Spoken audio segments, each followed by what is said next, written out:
Bonjour à tous et à toutes. Aujourd'hui, on va s'intéresser au Mac. Ça va changer un peu de Linux et notamment aux iMac, notamment les iMac M1, une vidéo qui a été demandée par l'ami Actuelia. Les Mac M1, ce sont des Mac extrêmement puissants parce que c'est propulsé par une puce M1 qu'on trouve dans l'ordinateur, qui est toute petite. Et cette petite puce, on dit bonjour au papa derrière qui passe, cette petite puce est une puce qui permet de démultiplier la puissance d'un ordinateur de façon exponentielle. Si je vais sur la partie Mac, c'est-à-dire la partie de la page d'accueil de chez Mac, on nous montre ceci. On nous montre qu'il y a des dites bonjour nouvelle iMac, inspiré par le meilleur d'Apple, transformer la puce M1, en sachant qu'ils ont déjà sorti la puce M2 quand même. Faut pas rêver. Se démarque dans n'importe quel espace, s'intègre parfaitement dans votre vie. Alors là, on voit un prix en dollars, qui est le même en euros. Après, il peut y avoir des promotions intéressantes à faire. C'est-à-dire que certains iMac M1 sont revendus, dans certains cas, en reconditionné. Et là, ça fait baisser grave le prix. Alors voilà les gammes de couleurs des iMac M1. Hein, nous, on a pris le bleu. Là, il est là, par là. On en a pris un bleu, là, parce que c'est plus joli. Alors, il y a plusieurs thématiques, il y a plusieurs couleurs, si tu veux. Bon, c'est un ordinateur qui est d'une puissance exponentielle. Il a une minceur totalement. Le bureau, si tu veux, l'écran est extrêmement mince. C'est quand même quelque chose d'assez extraordinaire. Par contre, la seule reproche que j'ai à lui faire au Mac M1, et ça c'est un gros reproche, ce sont ses prises derrière. Inutile de vous dire que quand ici on veut brancher un port USB normal, si on n'a pas un convertisseur qui fait le Thunderbolt en USB, hein, eh ben, on ne peut pas brancher aucune prise USB. Ça veut dire qu'on ne peut même pas brancher un clavier Philips en USB, ni même une clé USB. Donc, celui qui projette d'acheter un iMac, ou que ce soit un Mac mini ou un autre iMac, il peut dire adieu à tout ce qui est clé USB. Il pourra pas les brancher. Il ne pourra pas brancher tout ce qui est périphérique USB dessus. Or, de nos jours, nous utilisons encore de l'USB. Hein, c'est encore un produit on s'en sert encore, les clés USB. Bon, là, il n'y en a pas. Alors, c'est vrai qu'il est d'une minceur assez extraordinaire. Bon, là, je passe vite parce que je ne veux pas qu'on voie à cause des droits d'auteur. Il a une caméra en Fashcam 1080p, oui, je confirme. C'est la caméra que vous voyez là à l'écran où je suis filmé. Personnellement, je trouve que au niveau du boost vidéo, c'est-à-dire ce que j'appelle le boost vidéo, c'est-à-dire quand on monte une vidéo, il y a la partie exportation.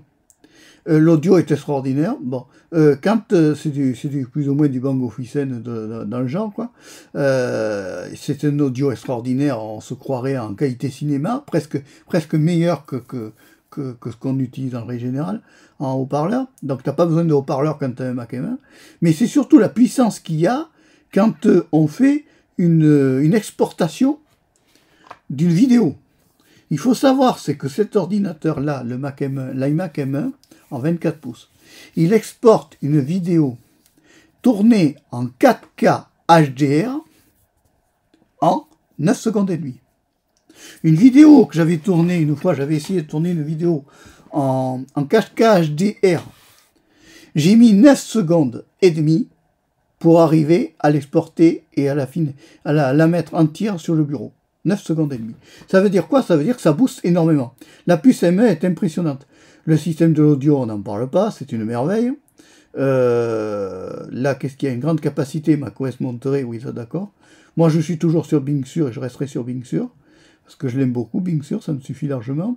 C'est quand même un truc extraordinaire. Moi, j'avoue que c'est un ordinateur que j'aurais jamais pensé qu'un jour je connaîtrais une puissance pareille. Alors évidemment, on peut gérer les appels, les SMS et tout le Bataclan. Ouais, d'accord, si tu veux. AirDrop, pour transférer les fichiers. Alors par contre, il faut bien penser, alors voilà, ça c'est le clavier sans fil, la souris sans fil, bien sûr. Alors attention, hein, clavier et souris sans fil, ok, mais c'est des souris qui se déchargent et qu'il faut un certain temps quand même pour la recharger. Faut pas être pressé. Mais enfin, bon, c'est un produit extraordinaire. Moi, j'en suis. Il y a un capteur d'empreinte digitale comme ça qui marche très très bien. C'est un truc comme ça, en bleu, comme ça. Il est très joli en bleu. Il est dans toutes les couleurs. Ça veut dire que celui qui prend, par exemple, un iMac M1 en bleu, il aura le fond d'écran bleu. Celui qui prend le Mac M1 en rouge, il aura le fond d'écran rouge. Voilà en bleu. Ça, c'est le papier peint par défaut, si tu veux. Voilà. Mais enfin, bon, c'est quand même un produit extraordinaire, parce que quand je vois la vitesse à laquelle je peux exporter une vidéo, je suis bluffé. Le surf sur Internet est quand même assez exponentiel. Hein, vous irez voir ça, vous allez voir ça. Alors attendez, spécifications techniques. Si on prend les spécifications techniques, et là on voit que ça se corse. C'est-à-dire que dans un Mac M1, il faut savoir, c'est que ce qui compte, c'est la capacité de stockage du disque dur. Alors évidemment, les prix peuvent aller du simple au double. Alors attends, si on traduit en français, c'est la seule page qu'on ne peut pas mettre en français. J'ai dit que je voulais du français, s'il te plaît, mon garçon. Ils sont mignons, mais oui, mais là c'est un site anglais apparemment. Bon, c'est pas grave, on s'en fiche. Bon, qu'est-ce qu'on voit, c'est 1200,90 € d'affaires. Encore, il a un peu, ça baisse. Bon, attention, ça ne veut pas dire que tu vas payer forcément ce prix-là. Pourquoi?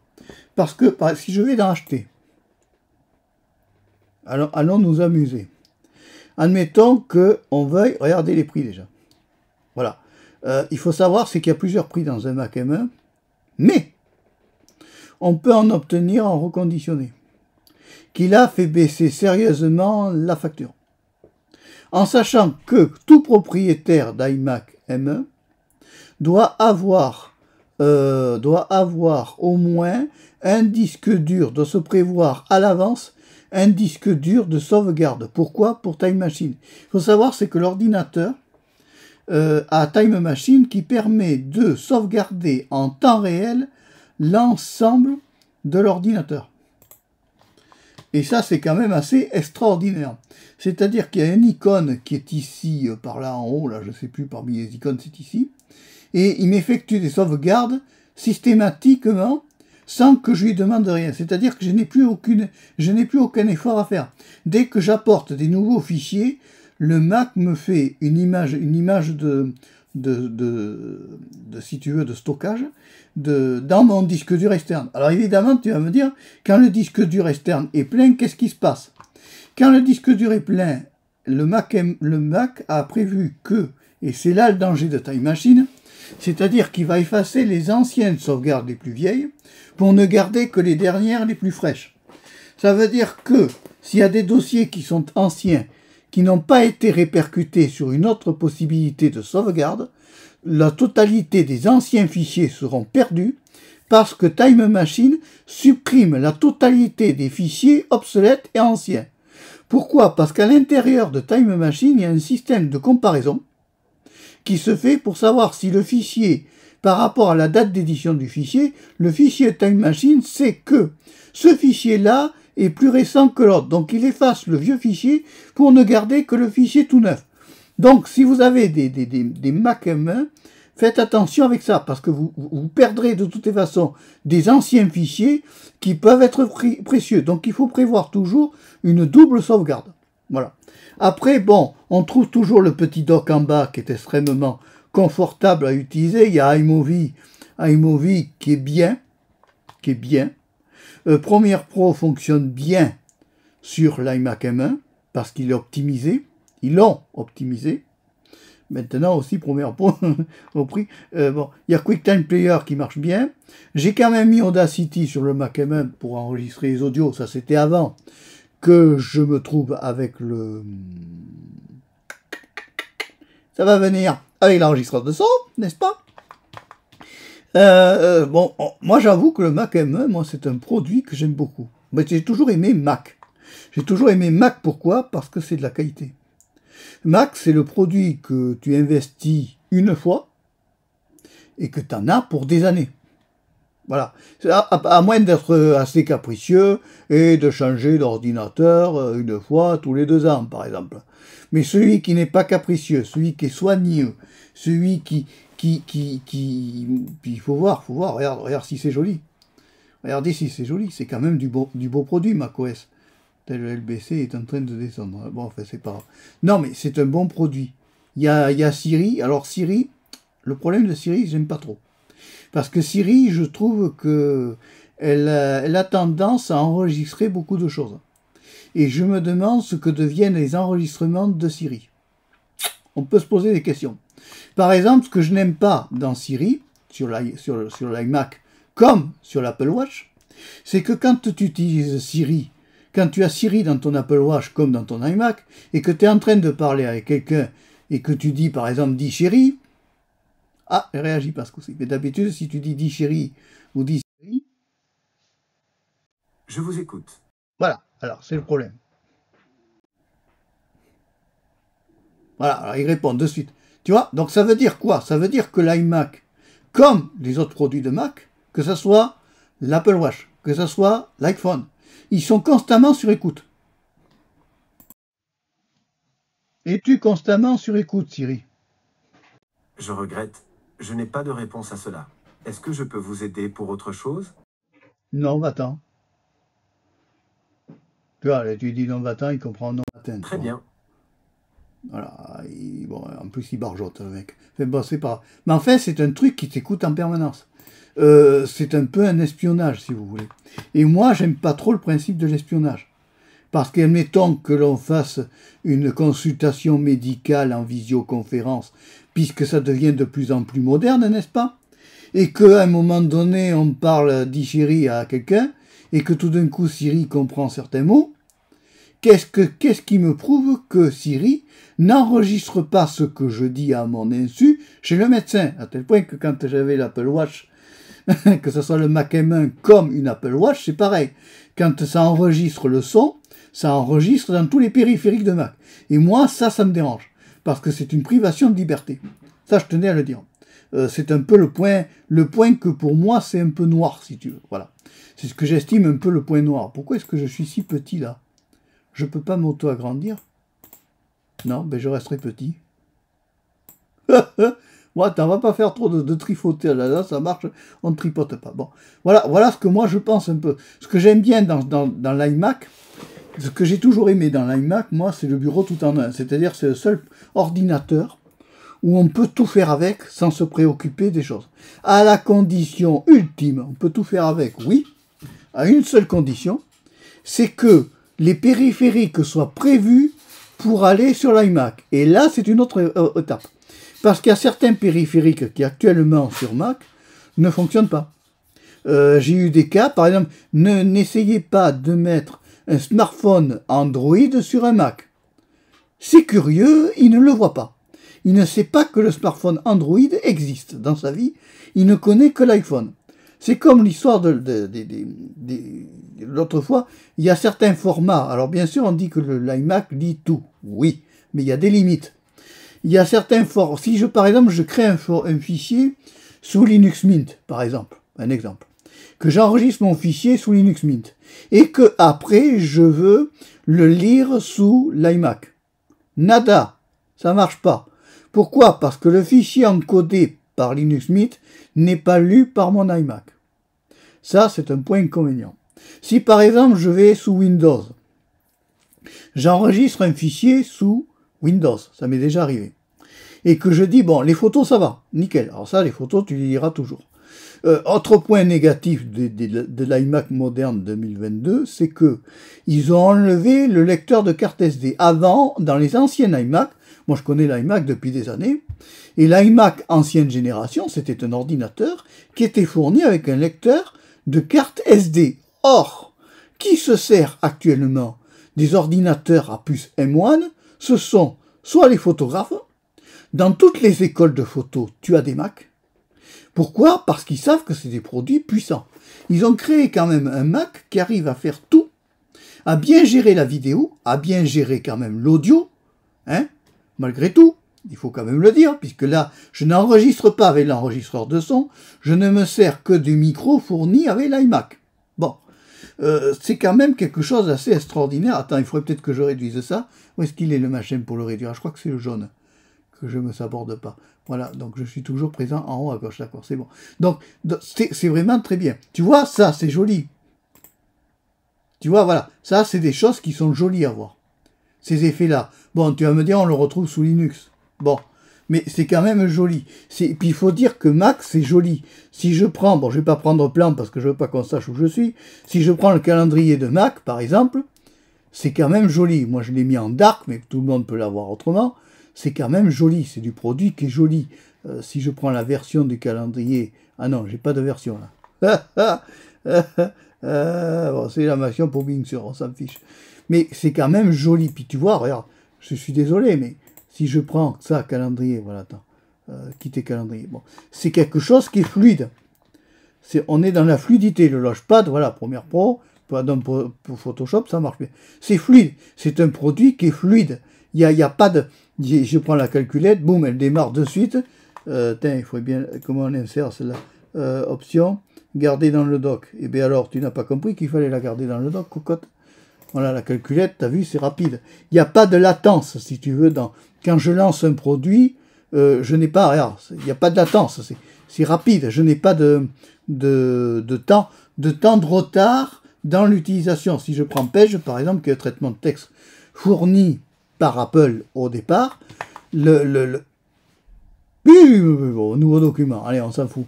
Bon, si je prends Page, tu vois, ça démarre, c'est fluide. Enfin, au moment où je dis que c'est fluide, il réagit plus, le cochon. Non, mais si tu veux, voilà, c'est un produit qui... Voilà, là, si on va sur Page, on a de suite une aide. C'est quelque chose qui est correct, quoi. Page vierge, standard. Je lance la page vierge, voilà, ça. C'est là qu'on voit la puce M1. Bon, si je veux fermer, boum, je ferme, boum. Il n'y a pas de latence. C'est-à-dire que je n'ai pas de temps de retard dans l'utilisation de mon produit. Et ça, je trouve ça formidable. J'ai quand même mis Snap Camera pour m'amuser avec, et je continuerai à m'en amuser. Plan, je ne le montre pas parce que je ne veux pas qu'on sache où j'habite. Contact, je ne le montre pas parce que j'ai mes contacts. Les prises de notes, c'est possible, mais il y a des notes dedans, donc vous ne le verrez pas. C'est un Mac épuré. Audacity, par exemple, voilà un produit de Linux. Regardez à quelle vitesse il démarre. Voilà. Audacity, voilà, il marche bien. Bon, installer la mise à jour, par exemple. Boum, ça y est, t'as vu, regardez la vitesse à laquelle ça fait la mise à jour. Bon, il ne va pas me demander.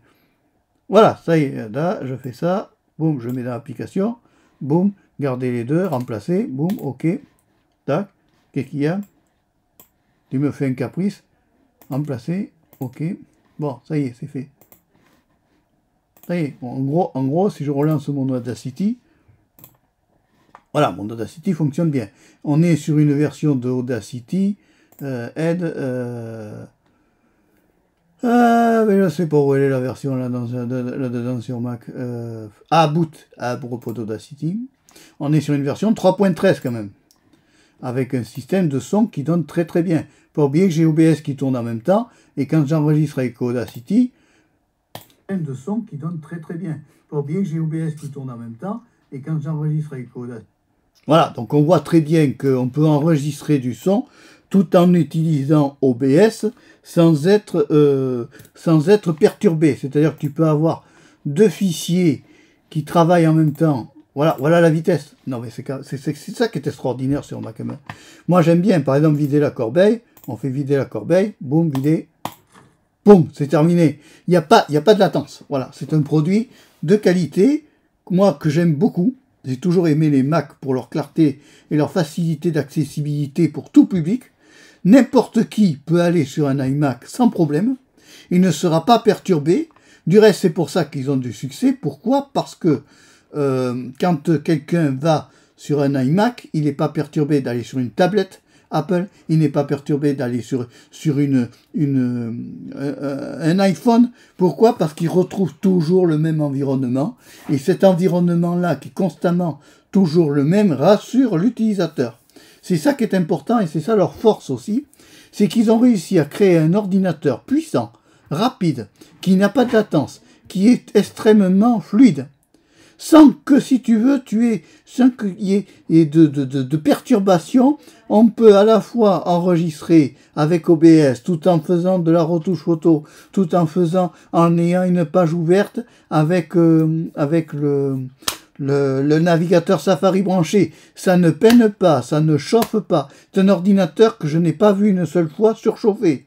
Même quand il encode une vidéo, il ne surchauffe pas. Il reste froid. On ne sait même pas pourquoi ils ont mis des aérateurs au-dessus. En dessous, il a un son qui défie toute concurrence. C'est quelque chose de remarquable. Moi, j'avoue que j'en suis ravi et je suis émerveillé de ce bijou. Pour moi, un iMac actuellement en 2022, un iMac en 2022 ou en 2023, ça restera toujours un bijou à respecter, un produit qui tu t'es tranquille, quoi. Tu te mets là-dedans, tu ne bouges plus. Ce mec qui ne bidouille pas dans son ordinateur, qui ne va pas chercher à aller bricoler dedans, qui va pas chercher, qui va être juste qu'un utilisateur, sans aller fouiller dans tous les paramètres, tripoter les thèmes ou autre chose, ou aller s'embêter dans des trucs comme ça. Il est sur un produit, un Mac, où il peut rester pendant des années, à l'aise et décontracté, et sans être perturbé. Moi, honnêtement, je dis merci à Apple. Merci d'avoir créé des produits de qualité qui plaisent autant aux jeunes et aux personnes âgées. Alors évidemment, vous allez me dire, ça s'attaque à un certain milieu. Et un certain, ça tourne toujours, en fait, ça s'attaque à une certaine classe sociale. Oui, mais je suis désolé. On a maintenant des iMac qui sont accessibles en reconditionné, qui sont des produits autant de qualité, avec des prix qui défient toute concurrence. Je te garantis que tu peux avoir des iMac à 5 à 600 euros, qui étaient à l'époque des iMac à 2000 euros, qui coûtent 40 fois moins cher maintenant en reconditionné, et tu auras toujours la qualité de Mac. D'accord? Voilà ce que j'ai à dire sur le Mac M1. Moi, je peux dire que j'en suis ravi, et que je suis à chaque fois émerveillé quand je fais quelque chose dessus, parce que j'ai de la fluidité et que j'en suis content. Voilà, allez, si tu as aimé la vidéo, tu peux la liker, tu peux aussi t'abonner à Marc Péchaud 3 qui est très bavard et qui le sera de plus en plus. Au revoir, à bientôt. Sur YouTube, bien sûr, tu peux t'abonner. On reste sur YouTube, on n'arrête pas l'aventure. On continue. Au revoir, à bientôt et merci.